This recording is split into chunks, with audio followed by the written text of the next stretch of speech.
अस्सलाम वालेकुम। उम्मीद है आप लोग ठीक हैं, खैरियत से हैं। अल्लाह की ज़ात आप लोगों पर अपना हिफ्ज़ व अमान इस तरह कायम रखे, रहमतें बरसाता रहे, इसी तरह खुश रहें, इसी तरह आप पर रब की रहमतें जो हैं वो बरसती रहें। दुआएं हमेशा आपके साथ हैं। चैनल को सब्सक्राइब करें, बेल आइकन को प्रेस करें और ज़्यादा से ज़्यादा व्हाट्सएप ग्रुपों में लिंक जो है वो ज़रूर शेयर करें। और जो अपनी राय का इजहार करते हैं वो भी ज़रूर किया करें ताकि ज़्यादा से ज़्यादा लोगों तक ये हमारी आवाज़ जो है वो पहुंच पाए। इस वक्त जो रोला है ना, वो है सुहेल वड़ैच साहब के एक कालम का, और जिसमें उन्होंने ये दावा किया कि उनकी मुलाकात उनका जो एक इंटरव्यू है जो वो फील्ड मार्शल के साथ छपा है। मैं क्योंकि उस इवेंट में मौजूद था, मेरे लिए उस्ताद मोहतरम ज़ाहिर है, बड़े मेरे लिए उनका मुकाम, उनसे सीखना, और वो बड़ा प्यार और मोहब्बत भी करते हैं। लेकिन क्योंकि मैं वहाँ पर मौजूद था तो कुछ चीज़ें तो मैंने खुद अपनी आंखों से देखी हैं। इमरान खान और उनकी पार्टी का ज़िक्र हमारे सामने नहीं हुआ, किसी भी सूरत में नहीं हुआ। वो जो शैतान वाली मिसाल है वो मैंने आपको बताई थी कि उन्होंने कौन सी कुरानी आयत में कहा था कि जो अबलीस है वो लोगों को वरगला रहा है। अगर आप और जो दूसरे फरिश्ते थे जिन्होंने उस गलती पर खुदा से माफ़ी मांगी, तो इसका ज़िक्र हुआ था, लेकिन इसके अलावा इमरान खान का ज़िक्र नहीं हुआ था।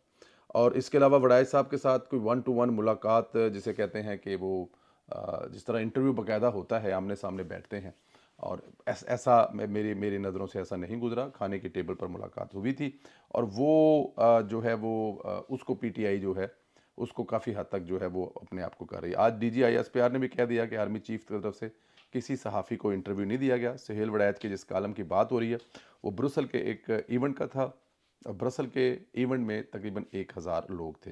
ब्रसल के इवेंट में पीटीआई का कोई जिक्र ही हुआ ना ही माफ़ी। ये एक सहाफ़ी की, ये जो मैं आपको बता रहा हूँ ये मेरे अल्फाज नहीं है, ये DGSPR के अल्फाज हैं, तो ज़रा ये ख्याल कर लीजिएगा। ये एक सहाफ़ी की ज़ाती मफाद और तशहीर हासिल करने की कोशिश है। सुहेल वड़ाई साहब की ये एक नामुनासिब हरकत है। जो शख्स गैर कानूनी हरकत करेगा इसे कानून के कटहरे में आना होगा। क्या जियो और जंग के ख़िलाफ़ कानूनी कार्रवाई होनी चाहिए।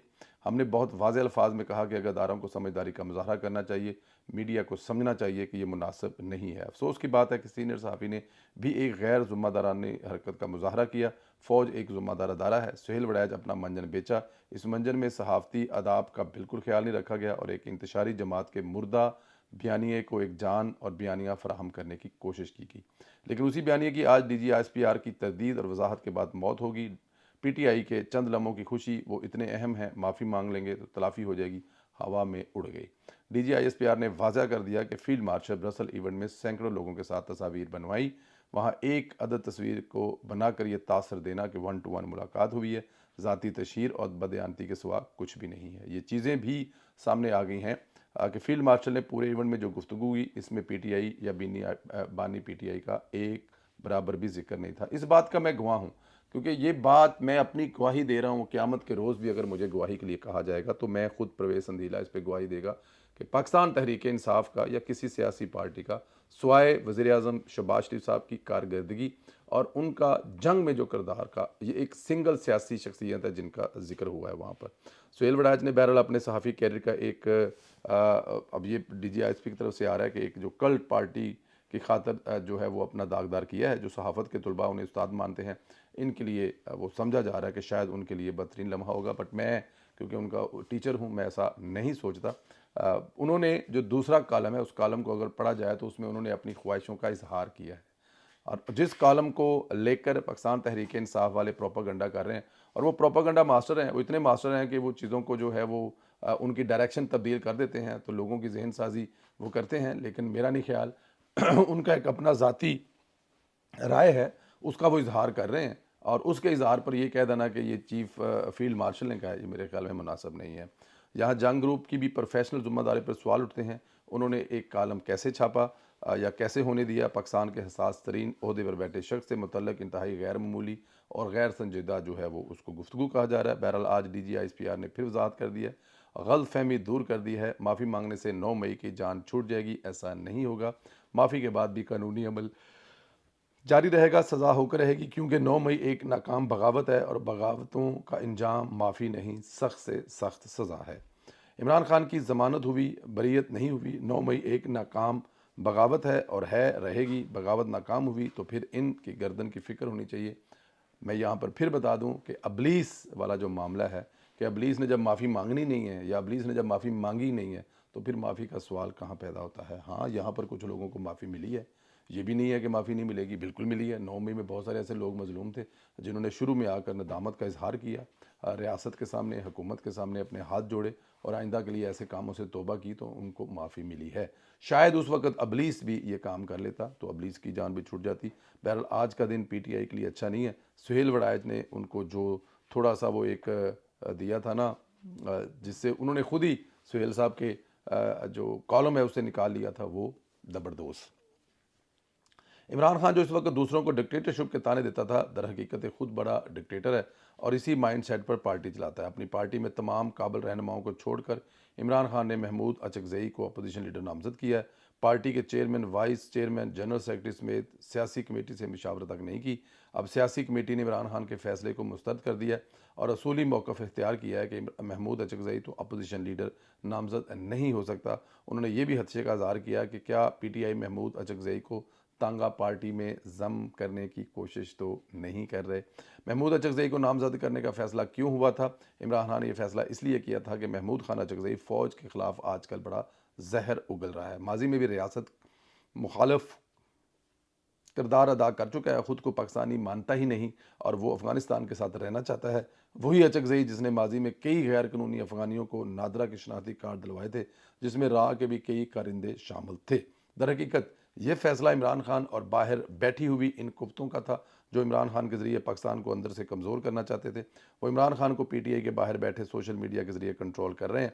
जबरान अलियास और दीगर ग्रुप जो इस पूरी कंपेन को चला रहा है, ये मुकम्मल तौर पर इन कुफ्तों के कारिंदे हैं।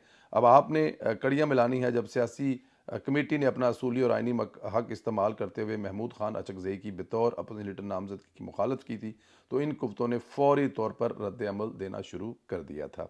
बैरून मुल्क बैठा सोशल मीडिया जबरान अलियास के इशारे पर फौरी सरगर्म हो गया, सियासी कमेटी को ही गद्दार कहना शुरू कर दिया। मशहूर ज़माना रियासत मुखालफ ट्विटर अकाउंट एनकाडू ने इमरान खान लिखा कि इमरान खान के महमूद खान अचकज़ई को अपोजिशन लीडर बनाने की मुखालफत करने वाली सियासी कमेटी के बखेरे उधेड़ने का वक्त आ गया। वज़ीर आला और मशीर बने बैठे फ़िरौनों के एजेंटों से दो दो हाथ करने का वक्त आ गया। और पता है आपको ये अकाउंट जो है वो इमरान खान साहब के हक़ में और फ़ौज के मुखालफ में कितना लिखता है। सिर्फ यही नहीं, सोशल मीडिया पर सियासी कमेटी के अरकान के ख़िलाफ़ गलीज़ मुहिम का आगाज़ हो चुका है। गालम गलोच और इनकी बहन बेटियों को सरेआम सोशल मीडिया पर बेइज्जत किया जा रहा है और ये काम पीटीआई का वही सोशल मीडिया कर रहा है जिसको इमरान खान ने सीने से लगा रखा है। दर हकीकत इमरान खान और पीटीआई को वही सोशल मीडिया चलाता है, बैरूनी कुफ्तों की पुश्त पनाही करता है। यहाँ आप एक और इख्तलाफ भी देखें, बहुत वाज़ा देखने को मिलेगा। गुज़श्ता दिनों बैरिस्टर गौहर ने सानिया 9 मई पर नदामत का इजहार किया और कहा कि हमसे गलतियाँ हुई, 9 मई गलत था, नहीं होना चाहिए था और आइंदा ऐसा नहीं किया जाएगा। बैरिस्टर गौहर का ये बयान असल में नदामत का इजहार बतौर चेयरमैन वो तस्लीम कर रहे हैं कि 9 मई हमसे हुआ, हमसे गलती हुई, लेकिन ये दोबारा नहीं होना चाहिए। इस बयान की बहुत अहमियत है, इसलिए पीटीआई सोशल मीडिया और चंद इंतशारी पीटी रहनुमा बैरिस्टर गौहर के ख़िलाफ़ जो है वो कैंपेन चलाते हैं, मुहिम जो शुरू कर दी है और बैरिस्टर गौहर को भी इज़्ज़त को सोशल मीडिया पे जो है वो रोला जा रहा है और आइंदा आने वाले दिनों में हो सकता है उनका किसी किस्म का या उनकी फैमिली का, उनका बच्चों का, उनके किसी भी करीबी का कोई ना कोई पाकिस्तान तहरीक इंसाफ का सोशल मीडिया स्कैंडल ला के मेरे और आपके सामने रख दे। इमरान खान का तरीका वारदात यही है कि वो एक डिक्टेटर की तरह ऑपरेट करता है, तमाम पावर अपने पास रखता है, अहम तरीन ओहदों पर डिमी टाइप लोगों को बिठाता है जिनकी अपनी कोई सोच राय नहीं होती। उस्मान बुज़दार, महमूद खान गंडापुर आपके सामने मिसाल है। चूँकि इमरान खान ने पार्टी पर किसी को इख्तियार देना नहीं, डिक्टेटर बनकर सबको भेड़ बकरियों की तरह चलाना है, तो इस वक्त खैबर पख्तूनख्वा में सैलाब मुतासरीन की ज़िंदगी जीरन बनी हुई है। किसी को कुछ पता नहीं है करना क्या है, पार्टी कौन कंट्रोल है और जेल में बैठा एक जो आदमी है वो ये सारी हरकतें करवा रहा है और यही वो तबाही है जो पाकिस्तान तहरीक इंसाफ को एक ऐसी बंद गली में लेके जा रही है जिससे निकलना शायद पाकिस्तान तहरीक इंसाफ के लिए कभी भी मुमकिन ना हो पाएगा। क्योंकि पाकिस्तान तहरीक इंसाफ जब तक इमरान खान के चुंगल से नहीं निकलेगी तब तक उसका कुछ हो नहीं सकता। और इसमें भी कोई शक नहीं है कि जो कल्ट हैं वो वोटर इमरान खान साहब के हैं और अगर इमरान खान के कल्ट ये निकल गई तो शाह महमूद कुरैशी साहब इसको अच्छे तरीके से चला लेंगे। अल्लाह आप लोगों को अपने हिफ्ज़-ओ-मान में रखे। अपना बहुत ख्याल रखें। इंशाल्लाह ताला आप लोगों से फिर बात होगी। चैनल को सब्सक्राइब और बेल आइकन को प्रेस करें और राय का इजहार करें। पाकिस्तान जिंदाबाद, हमेशा जिंदाबाद।